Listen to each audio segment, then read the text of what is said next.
As the United Nations today marks World Water Day, many parts of South Africa are still without clean drinking water, especially in rural areas. The Minister of Water and Sanitation, Senzo Mchunu, said earlier in his address that South Africa is a water-scarce country and we should come to terms with the facts and learn to use water sparingly.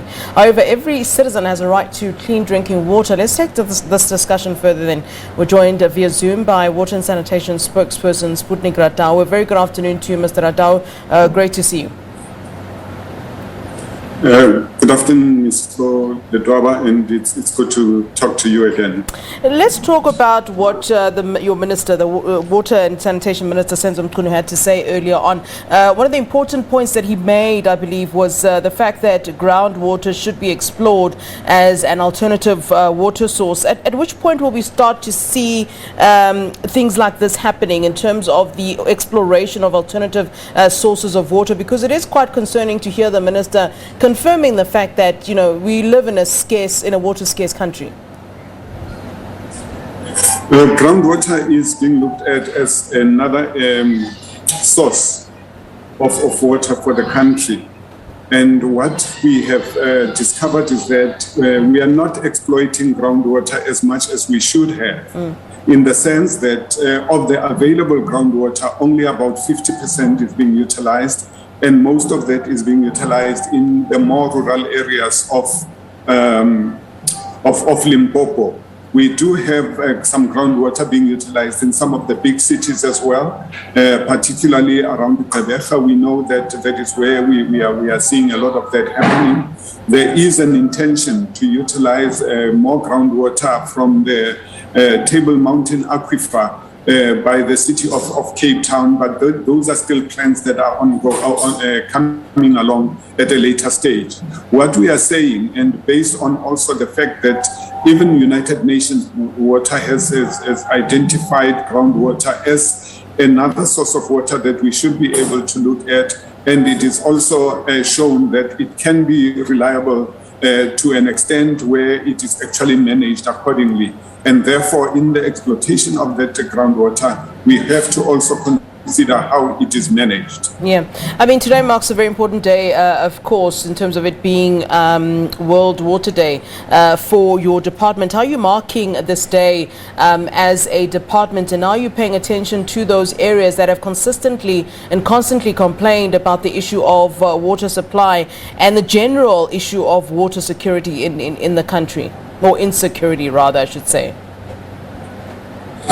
Maybe we could say it is coincidental, but also it is helpful, because instead of just ourselves talking about it and looking at it as an imperative, we are able to have the aspect of groundwater and the all matters around groundwater being raised in the profile that is being addressed towards the larger community, but also to just say what are the lessons that we need to learn in terms of how we manage that groundwater. Are we going to manage it differently from surface water as we have been doing, or are we going to put more emphasis on certain aspects? We must remember that groundwater may have other things that are related. That is why you look at where there have been boreholes that have been implemented, and yet after a short period of time they might dry up.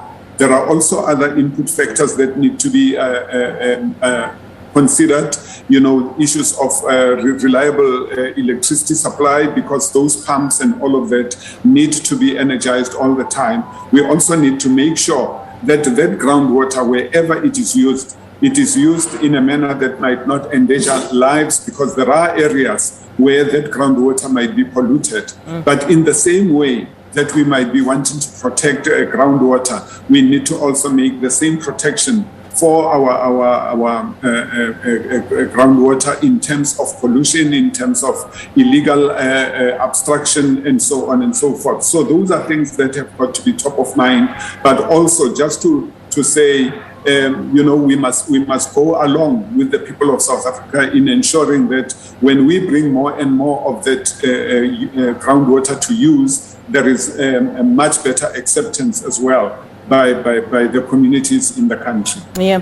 Let's not forget that, the effects of climate change are also a reality, and that, the world is looking at this. And I wonder if, we as a country are preparing for any eventuality when it comes to scarcity of water. I keep hearing people say that, the next war will be over water. And I wonder if that's something that you as a department are actually paying attention to.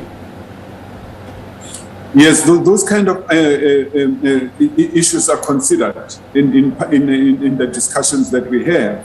Fortunately, our colleagues who deal with the hydrology aspect of the work that we do are not divorced from our colleagues who deal with the issues of climate change and the impact thereof, together with others that are doing more broad planning that look also at the issues of population growth, economic growth, or growth of economic activity, and so on and so forth. So it becomes a kind of a whole package that looks at how we are able to or not able to deliver this basic service. And the matter of climate change is very critical, because remember that due to climate change, we now have inclement weather. We now have less predictability that we can have in terms of when and how much rain we can expect from time to time, because, by the way, recharge to groundwater is also reliant on the rains that we receive.